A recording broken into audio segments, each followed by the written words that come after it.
이어가겠습니다.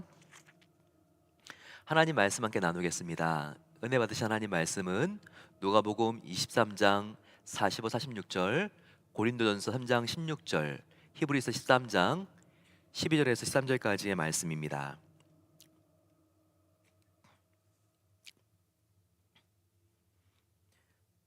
누가복음 23장 45절 말씀 제가 봤습니다.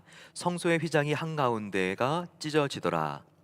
예수께서 큰 소리로 불러 이르시되 아버지 내 영혼을 아버지 손에 부탁하나이다 하고 이 말씀을 하신 후 숨지시니라. 고린도전서 3장 16절 말씀은 같이 한 목소리로 읽습니다. 시작.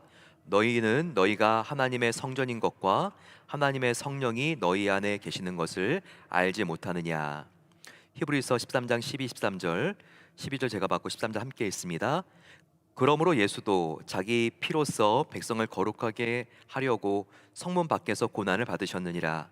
그런즉 우리도 그의 치욕을 짊어지고 영문 밖으로 그에게 나아가자. 아멘. 오늘은 우리가 출애굽기의 성막에서 나타난 예수님의 십자가의 그림자에 대하여 함께 나누겠습니다. 하나님께서는 특별히 전 성경의 역사를 통해서 창세기부터 요한계시록까지의 전 성경의 역사를 통해서 예수님의 십자가를 우리에게 조명해 주십니다.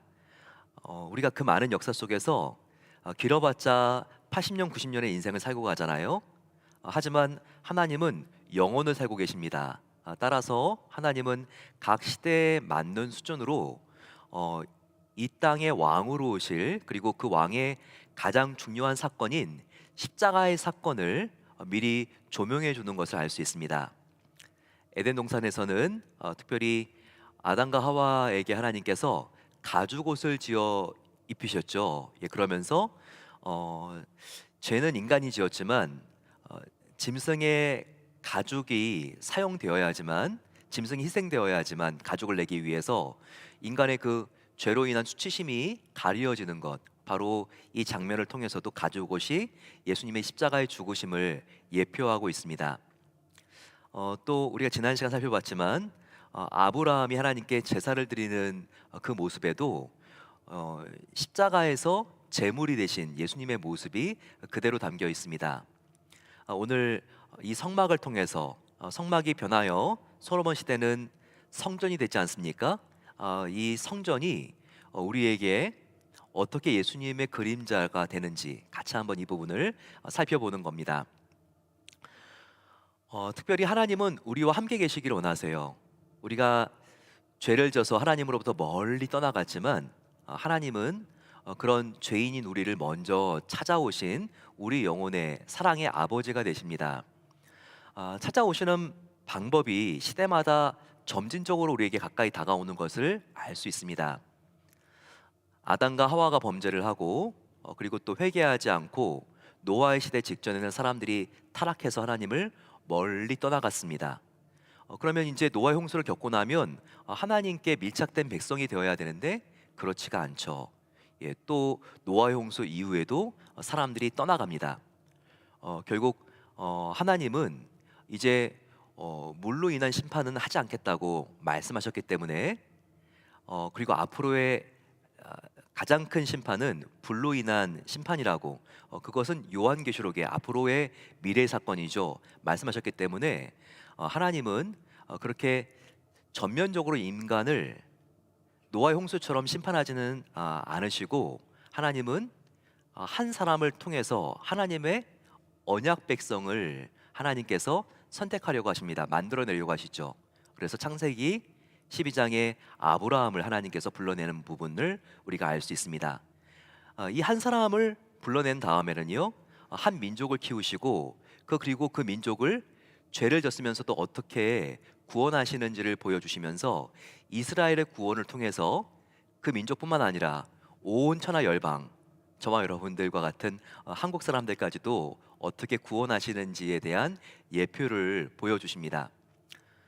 그러면서 아브라함을 통해서 큰 자손이 나오죠. 그의 아들 이삭과 야곱을 통해서는 12 아들이 나오게 되고, 12 아들이 이스라엘에 들어갔을 때에는요, 이 400년이 넘는 기간을 통해서 이제는 약 200만 명에 해당하는 정말 엄청난 이런 큰 민족이 되지 않습니까? 그런데 이 민족을 하나님께서 이집트에서 이끌어내시면서 얼마나 하나님이 사랑이신지를 이 백성에게 보여주십니다. 그런데 이스라엘 백성들에게만 보여주신 게 아니라 바로 이스라엘은 저와 여러분들의 해당하는 예표이기 때문에 저와 여러분들을 어떻게 사랑하는지를 보여주시죠. 특별히 이스라엘 사람들을 광야로 데리고 나온 다음에 호렙산에서 얼마나 하나님이 우리를 사랑하시는지를 보여주십니다. 호렙산에서 십자가를 주는 광경은요, 하나님과 우리 사이의 결혼식 장면이에요. 우리가 이 부분을 꼭 기억하게 되면 성경에 굉장히 중요한 암묵키 하나를 우리가 쥐게 됩니다. 저를 한번 따라해 보시겠습니까?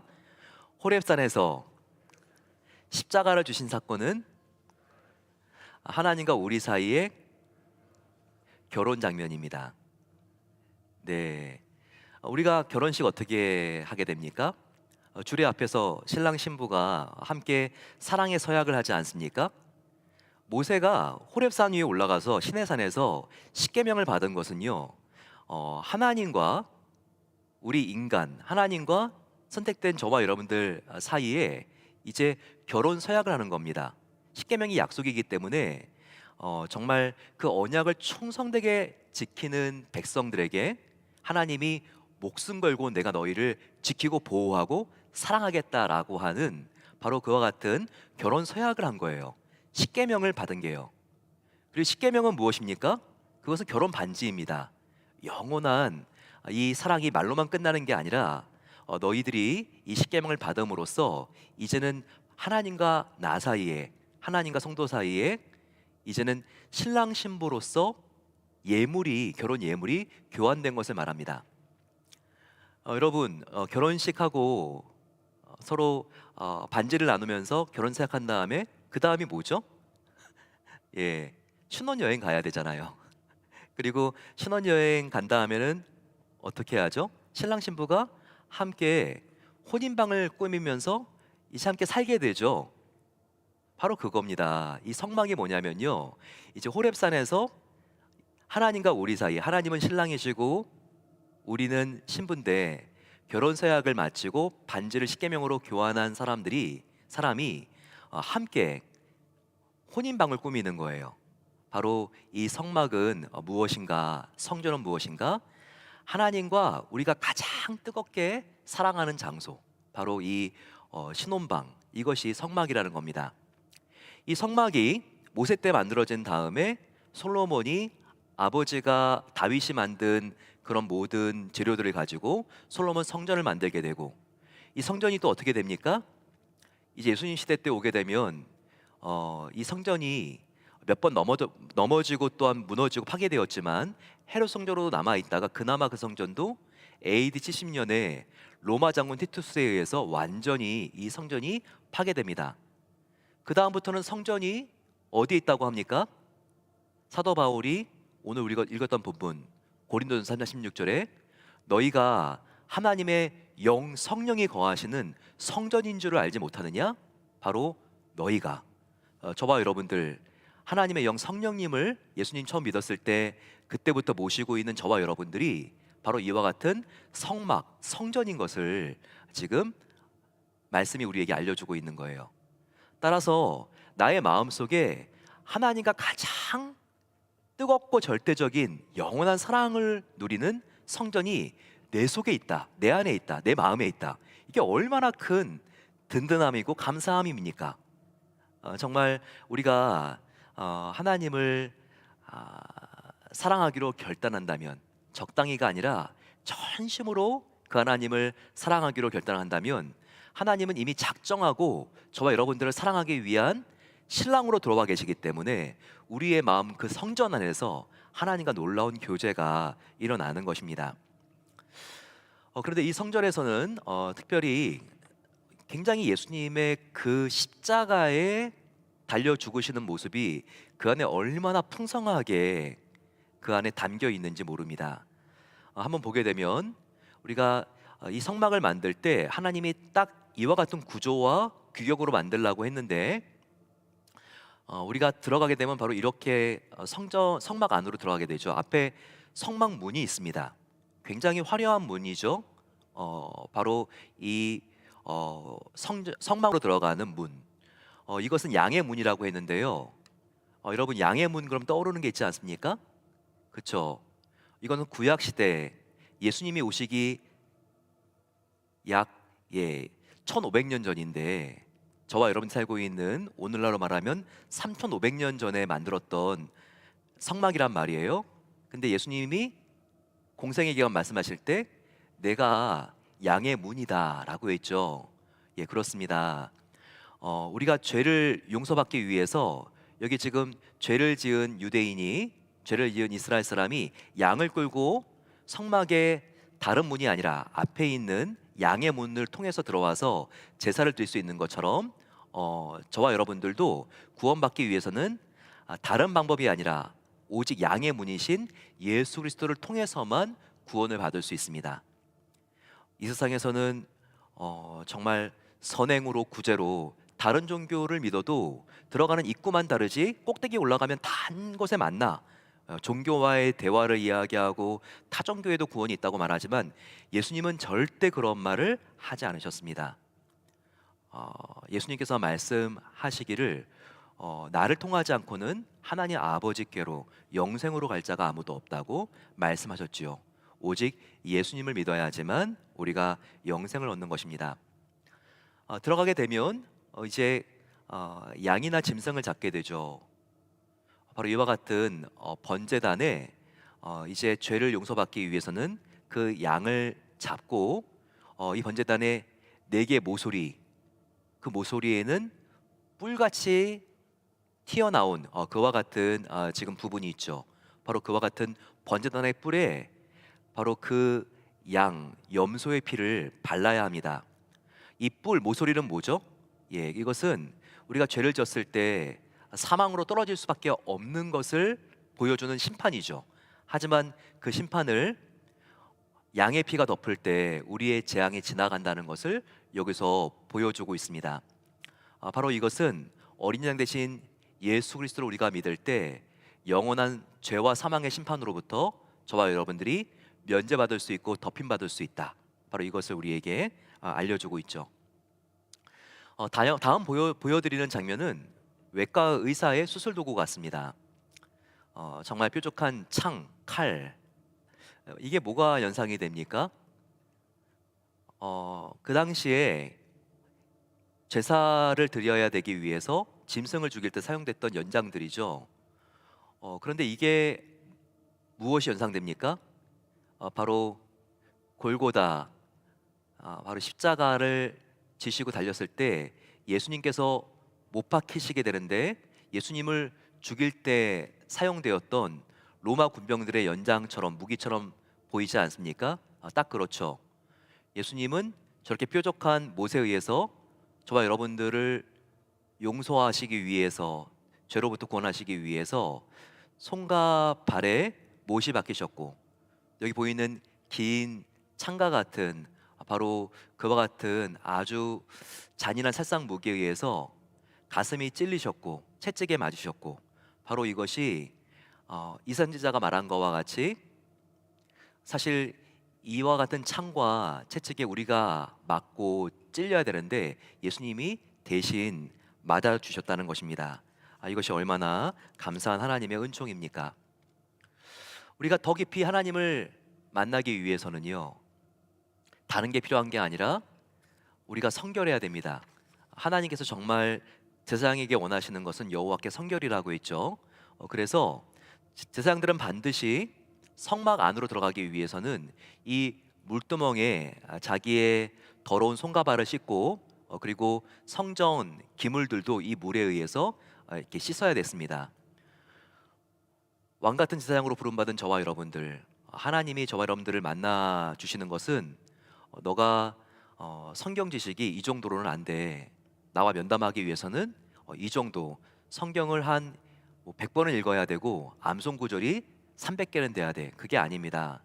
일자 무식이라 할지라도 하나님은 그 마음이 정결한 자, 정말 사랑하시고 그리고 깨끗한 그릇을 사용해 주십니다.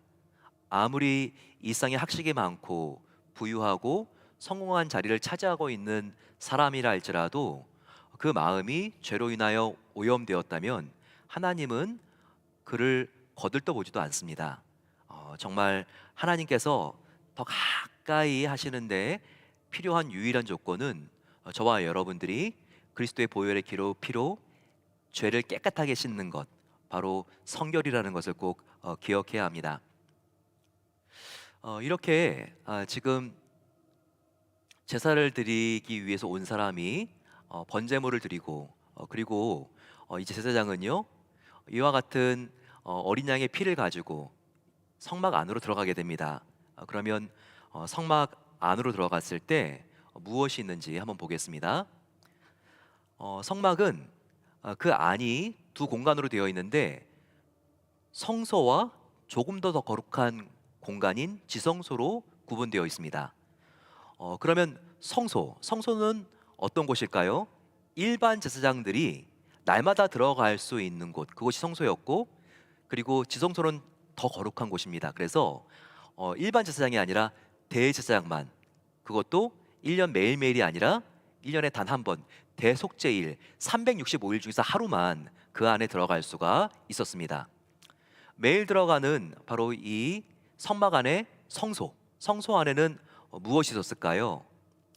세 개가 있었죠. 예, 지금 보고 있는 이 세 가지 기구들입니다. 하나는 떡상, 그리고 분향단, 그리고 또 하나는 조명. 예, 이 조명이라고 하는 것은 등대죠. 등대. 이 세 가지가 있었습니다. 이 세 가지가 의미하는 것은 조금 이따 살펴보고요. 우리가 외곽을 구성하는 이 테두리가 되는 벽들을 한번 살펴보겠습니다. 이 성막은 이동용입니다. 천막과 텐트와 같이 한 자리에 정착했을 때 그것을 펴고 그리고 그것을 다시 해체시켜서 하나님께서 말씀하시는 다음 장소로 이동할 수 있는, 그래서 40년 이스라엘의 출애굽 광야 생활 동안 계속 이동할 수 있는 그와 같은 공간이었습니다. 그런데 이 벽을 구성하는 부분을 보게 되면 참 특이한데요. 시띠나무라고 하는 가시나무, 아카시아 나무입니다. 아카시아 나무에다가 금칠을 한 구조, 이것을 이렇게 세워서 연결해서 이게 이렇게 벽이 될 수 있도록 그렇게 구성을 했습니다. 그런데 이 아카시아 나무는요, 이 광야에서 왜 아카시아 나무를 구하라고 했을까? 네, 이것은 가장 구하기 쉬운 나무였기 때문입니다. 여기서도 하나님의 성품을 알 수 있는데요. 내가 거하는 집이지 아니 적어도 백향목으로 지어야 된다. 하나님 그런 말씀 안 하셨습니다. 솔로몬이 백향목으로 지었을 때도 하나님이 가장 고급 나무로 지으라고 고집을 부렸기 때문에 그런 게 아니라 그렇게 솔로몬이 하나님께 드리고 싶어서 그런 좋은 나무를 사용한 것이죠. 하나님이 우리와 함께 머무르기를 원하셨던 바로 그곳에 사용하라고 한 나무는 가장 그 당시에 험불한 나무, 가장 구하기 쉬웠던 나무, 바로 시띠나무. 이것은 아카시아 나무입니다.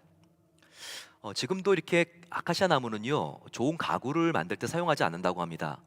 뭐 오동나무라든지, 한국에서도 뭐 한옥을 지을 때 좋은 나무를 사용하지 어디 아카시아 나무 사용합니까? 아카시아 나무 거칠죠. 그리고 굉장히 메말라 있습니다. 그리고 특징이 뭐죠? 아카시아 나무는 뾰족한 가시가 있죠. 그래서 어렸을 때 저도 동생하고 아카시아 이렇게 잎 따면서 가위바위보 했던 기억도 나고, 그 가시를 딱 뽑아가지고 코에 붙인 다음에 코뿔 쏘라고 이렇게 동생하고도 같이 놀던 기억이 나는데, 근데 이와 같은 시띠나무는요, 저와 여러분들 성도의 자아상입니다. 우리가 예수님 만나기 전에 얼마나 버려져 있었고 메말라 있었고 가시가 많았습니까? 그와 같은 상처로 내 자신을 찔러 수치심과 죄책감 속에서 몸살을 앓았고 열등감 속에서 너무나 마음이 힘들었고, 이와 같은 나의 가시 때문에 다른 사람을 말과 행동과 결정들로 얼마나 아프게 했습니까? 사랑해야 될 사람이지만 이와 같은 시든 나무 같은 나의 모습 때문에 정말 얼마나 나의 삶이 무겁고 피곤했는지 말도 못하죠. 수고하고 무거운 짐진 자들이었죠. 그런데 하나님이 저와 여러분들을 예수님이 거하시는 성전이 되게 하기 위해서 여기에 싹 금칠해 주셨다는 겁니다. 바로 시든 나무이지만 거기에 금칠을 해서 하나님의 성전이 될 수 있는 재료로 하나님 사용하신 것은요, 바로 나 같은 죄인이 예수님을 믿고 금보다 더 귀한 하나님의 자녀로 변화되었다는 성도의 정체성을 보여주고 있다는 겁니다. 이 십든 나무가 하나님의 성전에 바로 기둥목이 되었다는 것, 이것은 예수님 믿고 변화된 저와 여러분들의 자아상을 보게 됩니다. 따라서 우리 안에 하나님의 자녀된 형상이 있는 것에 대해서는 감사하고, 하지만 그 안에는 아직도 가시나무와 같은 그와 같은 지금 시띠나무가 있는 것을 보면서 더 하나님께 겸손하게 매달리고, 바로 이와 같은 것이 성도의 지금 현재 자아상이라는 것을 우리가 꼭 기억해야 합니다. 그러면 이 세 개의 용도를 보겠습니다. 첫 번째 떡상입니다. 지금 성전 안에 떡상이 있는 거 보이시죠? 확대시키면 이렇게 된다는 거예요. 지금 떡이 몇 개가 있습니까? 예. 지금 앞에 6개, 그리고 또 뒤에 6개. 지금 배가 고프기 시작하실 것 같은데요. 예, 좀 봤을 때 피자 같이 생기기도 했고 메주 같이 생기기도 했고.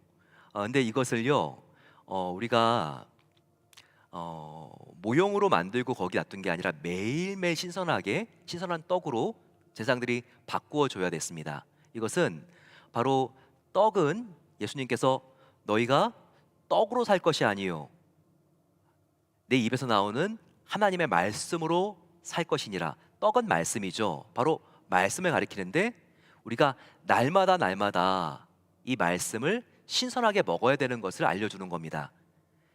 내일의 떡을 오늘 사용할 수 없는 것처럼 오늘 읽은 말씀이 나를 살리는 것입니다. 또한 6개라는 게 여기 지금 층층이 쌓여 있는 떡이 무엇을 의미할까요? 그렇죠. 바로 이스라엘이 12지파가 있는 것을 의미하는 겁니다. 즉 한 지파 한 지파, 한 사람 한 사람이 자기의 바로 그 말씀, 떡을 먹어야지 우리가 허기지지 않고 배부를 수 있다는 거예요. 따라서 매일매일 말씀을 내가 받아야 된다는 거예요. 다른 사람이 받아줄 수 없습니다. 내가 하나님 앞으로 나아가 말씀을 읽고 묵상하고 큐티하고, 바로 이와 같은 게 나의 영을 살리고 풍성하게 한다는 것이 바로 이 말씀을 상징하는 떡이 지금 성소에 들어간 것을 통해서 우리가 알 수 있죠. 이것은 무엇일까요? 이것은 그 위에 아로마 향을 이렇게 뿌린 다음에 가열을 해서 향기가 되게 했던 분향단입니다. 이 분향단 때문에 그 성막이 아로마 향기로 가득했죠. 그 성전이 이렇게 향기로울 수가 있었습니다.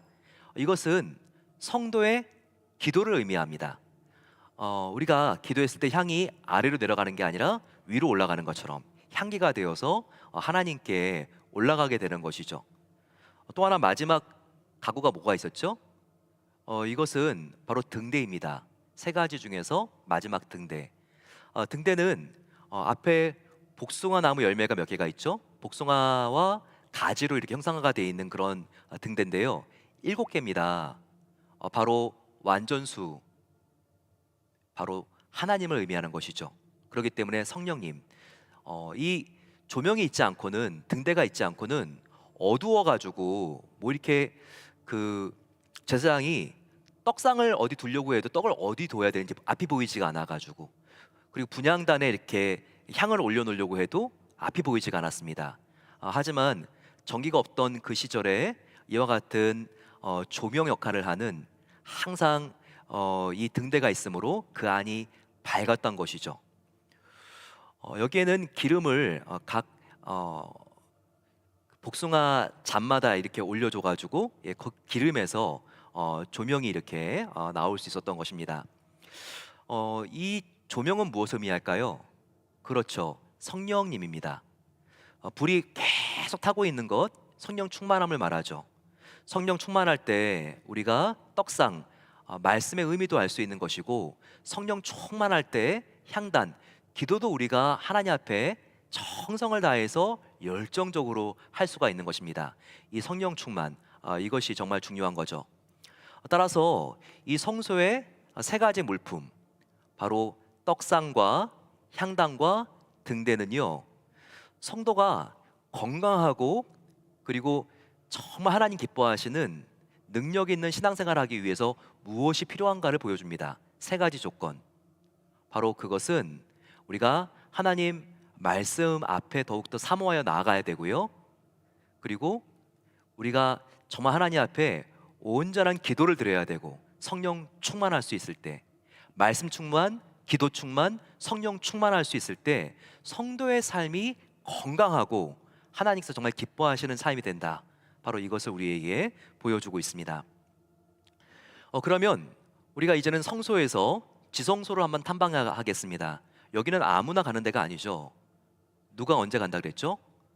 예, 대속죄일에 대제사장만 1년에 한 번 들어가는 아주 정말 홀리하고 정말 가장 정말 정성스러운 곳이기 때문에 지성소라고 하는 곳입니다.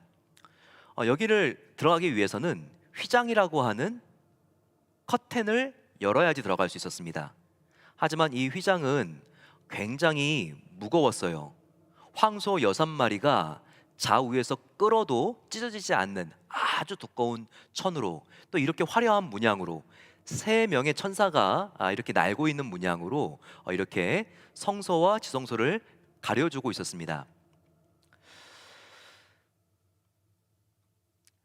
대제사장이 정말 대속죄일에 한 번만 들어가는 곳이죠. 그 안으로 들어가게 되면 지성소가 나옵니다.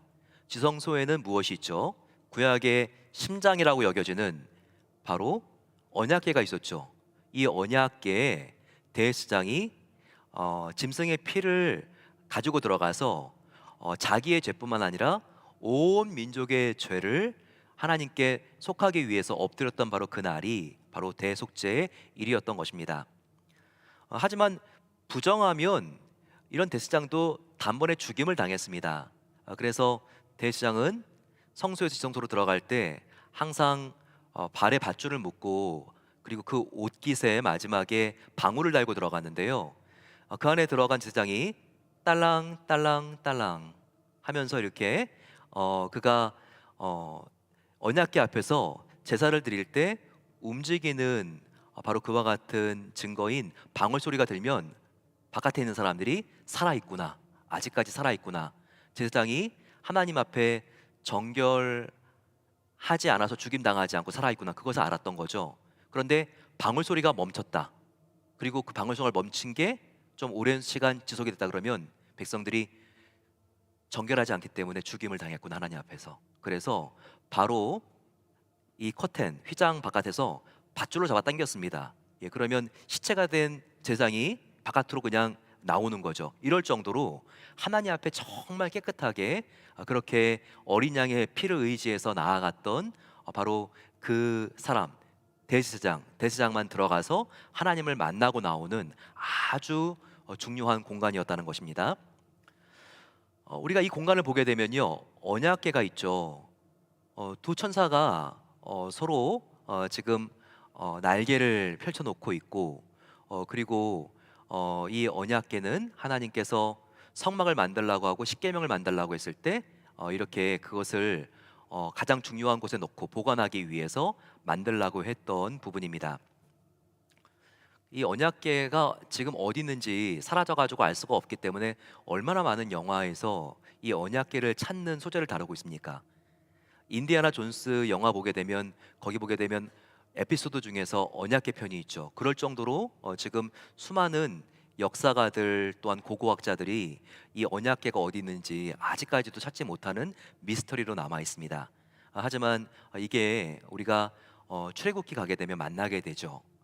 이 언약궤는 바로 제사장이 하나님의 임재 앞에 들어갔을 때 하나님과 함께 대화를 나누는 장소였습니다. 하나님께서 천사 구름 날개 사이에 내가 거하리라 말씀하신 것처럼 언약궤 중에서도 두 천사로 조각된 그 사이에서 하나님의 임재가 일어나고 그리고 그 임재 앞에 대지장에 나아갈 때 하나님께서 정말 그 민족의 운명을 말씀해 주시고 그리고 하나님께서 이스라엘에게 자기 자신을 현시하셨던 바로 그 장소입니다. 이 언약궤는 분리가 되게 돼 있는데 그 안을 보게 되면 그 안에 세 가지 아주 중요한 물품이 있죠. 바로 그것은 십계명이 안에 있고 아론의 쌍난 지팡이 그리고 만나가 든 항아리가 있습니다. 이걸 왜 여기 집어넣으라 그랬을까요? 하나님은 이 안에 뭔가 광야에서의 기념품을 넣기를 원했는데 인생이 광야 아닙니까? 인생을 뭔가 상징하는 것을 이 안에 넣으라고 하신 겁니다. 이 세 가지가 근데 인생을 상징할 수 있을까요? 그죠. 그렇습니다. 상징할 수 있죠. 특별히 우리 인간의 광야 같은 인생에서 우리 인간은 얼마나 부정한 죄인인가를 이 세 가지가 보여주고 있습니다. 아니 십계명과 만나와 쌍난 지팡이가 우리 인간의 죄성을 보여준다고요? 그렇죠. 이 세 가지 중에서 우리 인간이 지킨 게 무엇이 있습니까? 아론의 쌍난 지팡이, 이게 왜 싹이 났죠? 바로 모세와 아론의 권위에 대항하다가 이런 일이 발생하지 않았습니까? 만나, 하나님은 날마다 만나를 먹여주는데 감사하지 못하고 원망과 불평, 항상 새로운 것. 옛날 광야로 나오기 전에는 이집트에서 박하도 있었고 쑥도 있었고 깻잎도 있었고 항상 계속 이렇게 투덜대는 게 광야 생활 아니었습니까? 감사하지 못하고 불평하는 인간의 모습. 우리 인간이 십계명인 율법을 지켰나요? 율법도 깨트려서 결국 율법을 완성하기 위해서 예수님이 오신 거 아닙니까? 이 세 가지는요, 우리 인간이 얼마나 죄인인 줄을 보여주고 있는 물품들입니다. 그런데 이와 같은 인간의 죄를 무엇이 덮고 있죠? 바로 이 세 개를 언약궤 안에 넣어서 뚜껑으로 뭘 덮죠? 바로 천사의 날개가 있는 언약궤, 그 덮개를 이렇게 덮지 않습니까? 지금 천사들 사이에 있는 이 장소, 영광의 빛이 비치고 있는 이 장소를 Seat of Mercy라 그래가지고 시운 자라고 합니다. 즉 하나님의 은혜가 있는 곳이죠. 자, 이제 보이십니까? 언약궤 안에 있는 인간의 죄를 하나님께서는 정말 용서해 주시고 사해 주시기 위해서 바로 은혜로 덮어 주신다. 바로 이 언약궤를 시운소, 바로 이와 같은 은혜의 보좌가 덮고 있는 것을 보여주면서 우리 인간은 광야 같은 인생 속에서 죄를 짓고 범죄할 수밖에 없는데 하나님이 우리를 용서해 주시고 자백하고 고백할 때 항상 새롭게 은혜로 덮어 주신다. 바로 이것이 시은 자, 은혜의 보좌, 바로 Seat of Mercy, 바로 이것을 이 언약궤가 우리에게 보여준다는 것입니다.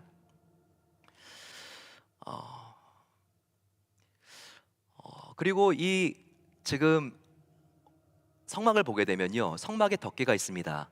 지붕을 덮는 게 아니라 이동용이기 때문에 그 안에 4개의 천을 넣게 되어 있죠.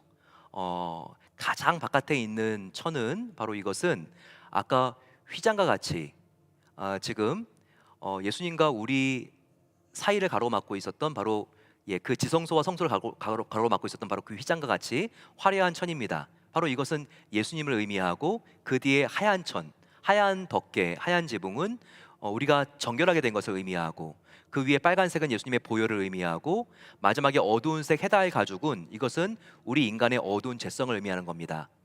우리가 처음 예수님을 만났을 때 이와 같은 어두운 죄가 우리를 가리고 있었는데 하나님께서 예수님을 보내주셨죠. 보혈로 우리를 깨끗하게 우리의 죄를 씻어주시고 그리고 진홍보다 더 붉은 우리의 죄를 하얗게 흰눈보다 더 희게 정결하게 해주셨으며 그리고 우리가 주님을 닮아갈수록 성화의 상을 통하여 예수님처럼 가장 안에 있는 바로 그와 같은 문양처럼 우리를 예수님의 형상으로 변화시켜 주신다. 바로 이것을 우리에게 보여주고 있는 것입니다.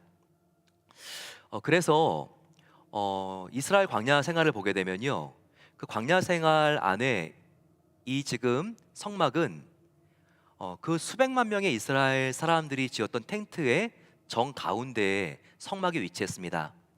따라서 저와 여러분들의 삶이 항상 하나님이 기뻐 받으시고 건강한 신앙생활이 되기 위해서는 항상 하나님과 우리가 만나는 바로 그 위치는 우리의 삶의 가장 중요한 우선순위, 우리의 정중앙에 하나님과의 가장 신비한 교제가 살아있고 계속될 수 있을 때, 그때 가장 건강한 신앙생활이 되는 것을 여기서 우리에게 보여주고 있는 것입니다. 특별히 우리가 기억해야 될 것은 성소와 지성소 사이에 가려졌던 바로 그 휘장, 그 휘장이 찢어지는 때가 언제였을까요? 바로 예수님이 십자가에 달려 죽으셨을 때였습니다. 누가복음 23장 46절과 46절 말씀을 보게 되면 바로 성소의 휘장이 한 가운데가 찢어지더라. 예수께서 큰 소리로 불러 이르시되 아버지 내 영혼을 아버지 손에 부탁하나이다 하고 이 말씀하신 후에 숨지시니라. 성문 밖 갈보리 언덕에서 예수님이 죽으셨을 때 성 안에서는 아주 놀라운 일이 있었는데요. 바로 성전 안에 성소와 지성소를 가로막고 있었던 바로 그 커튼, 휘장이 찢어지는 사건이었습니다.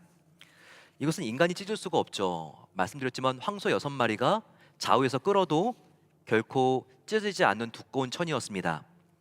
그런데 하나님과 인간 사이를 가로막고 있던 바로 이 죄를 의미할 수 있는 바로 이 휘장이 예수님이 십자가에서 죽으셨을 때 찢어지게 되고, 이제는 저와 여러분들이 하나님을 언제든지 만날 수 있도록 이제 휘장이 찢어졌기 때문에 저와 여러분들이 달려갈 수 있다는 겁니다.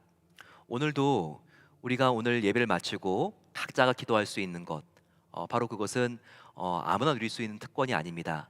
예수님이 십자가에 달려 죽으심으로써 당신의 살을 찢으시고, 그리고 예수님께서 우리의 모든 죄를 찢어주셨기 때문에 저와 여러분들이 하나님의 얼굴을 구하며 우리가 나아갈 수 있는 놀라운 축복인 것입니다. 예수님이 십자가에 달려 죽으셨을 때 큰 소리를 외치시고 다 이루었다 내 영혼을 부탁하나이다, 바로 그랬을 때 성전 안의 휘장이 찢어졌습니다. 바로 이것은 예수님께 이제는 저와 여러분들이 언제든지 예수님의 십자가의 희생으로 달려나갈 수 있는 바로 그와 같은 놀라운 은혜가 주어졌다는 것을 우리에게 보여주고 있습니다. 특별히 이스라엘 백성들은 제사를 드릴 때 성막이나 성전에는요, 지성소로 어린 양의 피, 보혈을 가지고 들어가고, 그 번제단에서 불살랐던 그 양이라든지 염소, 바로 그와 같은 시체들은 이것을 완전히 태우기 위해서 제단에서도 불살랐지만 성문 바깥으로 영문을 열고 나와가지고 바깥에서 또 불살랐습니다. 예수님이 예루살렘 성 안에서 죽은 게 아니라 이렇게 로마 군병들이 끌려서 성문 밖 갈보리 언덕에서 죽었던 바로 그 이유, 그것도 어린 양은, 그 보혈은 지성소에서 부어지게 되고, 어린 양의 피는, 그리고 그 몸은 영문 밖 성 바깥으로 나가서 불살라야 되기 때문에 예수님의 바로 그 육신은 예루살렘 바깥에 있었던 갈보리 골고다의 언덕에서 그렇게 불살라지듯 예수님께서는 십자가의 죽음을 당한 것입니다. 이렇게 예수님은 완전한 구약의 어린 양으로서의 모든 조건을 만족시키신 것입니다.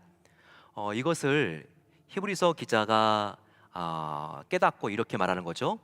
예수님이 지금 십자가에 달려 죽으시는 갈보리 골고다 언덕의 모습이죠.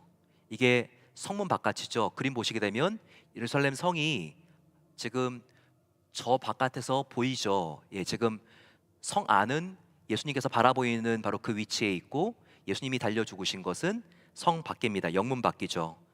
히브리서 13장 11절에서 13절까지를 보게 되면 이는 죄를 위한 짐승의 피는 대제사장이 가지고 성소에 들어가고 그 육체는 영문 밖에서 불사름이라.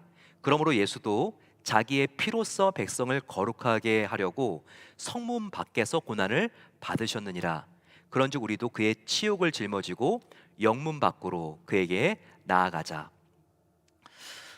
예수님은 당신의 피를 쏟아 바로 성전 안에 하나님과 우리 사이를 갈라놓는 휘장을 찢으셔서 저와 여러분들과 하나님을 연결시키고 친밀함을 회복시켜 주셨습니다. 아담 때부터 분리되고 갈라졌던 바로 그 친밀함을 예수님께서는 예수님의 보혈의 피로 휘장을 찢으사 저와 여러분들을 연결시키신 것이죠. 하나가 되게 하신 것입니다.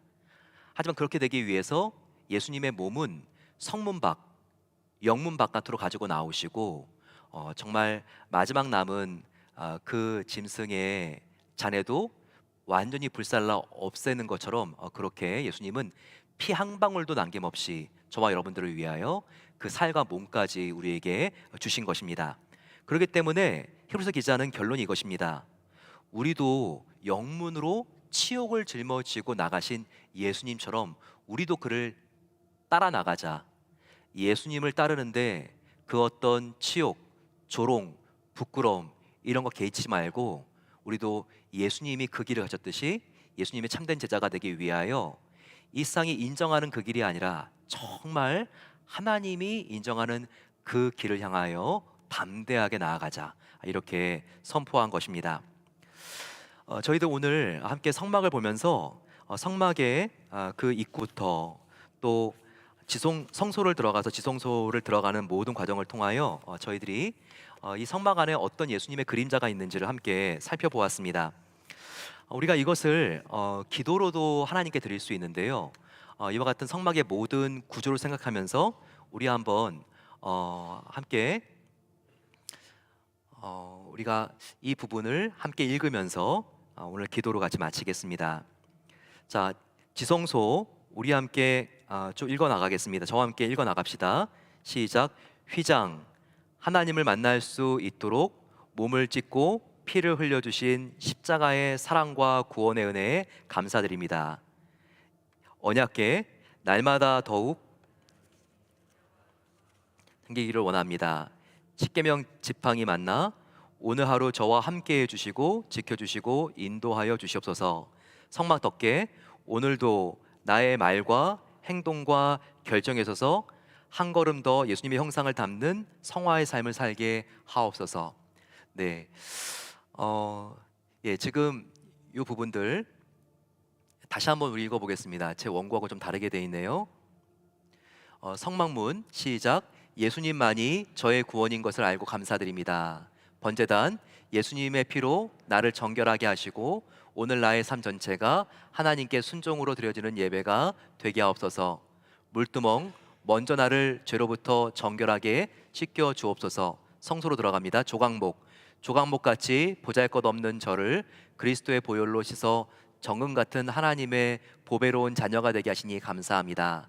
떡상, 능력 있는 성도가 되기 위해 주의 말씀으로 나를 채워 주시옵소서. 향단, 더욱 깊은 기도가 하나님께 끊임없이 드려지기에 하옵소서. 촛대, 빛이 되신 성령님께서 나의 악기를 인도해 주시옵소서. 지성소, 하나님을 만날 수 있도록 몸을 찢고 피를 흘려주신 십자가의 사랑과 구원의 은혜에 감사드립니다. 언약궤, 날마다 더욱 하나님의 임재와 영광 가운데 잠기기를 원합니다. 십계명 지팡이 만나 오늘 하루 저와 함께 해주시고 지켜주시고 인도하옵소서. 아멘. 우리 같이 기도하시고